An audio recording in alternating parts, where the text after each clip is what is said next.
I mean, if you bring in business to the city, that business brings in a tax base, Yes. which is a positive direction to go in.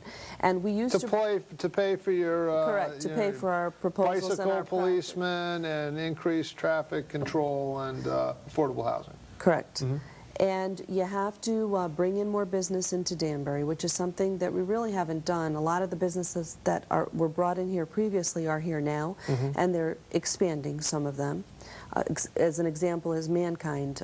That was already brought in over 6 years ago, and when they proposed to come in, one of the agreements was they were going to expand within the city of Danbury and bring in more jobs, which is something that they are doing at this time. And what was their tax abatement plan that they were given? What was the deal that they got? With them, I'm not sure, but we did a 7-year tax deferral for GE Credit when I was on the council. Right. We also did it for Ascendant Mobility, known as Cardis now. And you do that because you know that you're bringing in all of these jobs. GE Credit brought in 200 jobs at that time. And not only do they bring in the jobs, but those people that are working in those locations are also going out and spending their money within the community.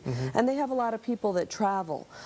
So they're traveling, they're staying in the hotels, and that's what you want to do. You want to bring in those people to help your community survive, basically. And a perfect example is the tax deferral we ended up giving BRT. Right. We've never, in the history of Danbury, given a private developer a 7-year tax deferral for building. It was supposed to be apartments for young adults to move into downtown to sort of change the atmosphere. But in the process, it's changed. It's become apartments for students. I don't have a problem with apartments for students. My only problem is that wasn't the agreement that was entered into when that tax deferral was given to a private developer. And so now it's the best of two worlds for the person. You pay $24,000 in property taxes for the next 7 years, and you've erected a gigantic building that's housing a lot of students in that building, and you're generating, say, about $2.4 million in income from renting those apartments, and you're not paying taxes on that. And that I have a problem with. And it's the same thing with what's going to happen over on Kennedy Avenue. They're going to build those 500 units. They've given the 7-year tax deferral to them also on that piece of property, which is a piece of property that I think the police department should have gone on.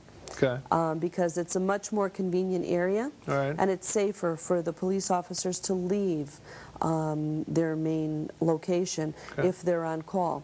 But they were given a 7-year tax deferral. Not only were they given the 7-year tax deferral, but they were given a break on connecting to sewer and water also, which is something that other residents are not given when they are being connected to sewer and water.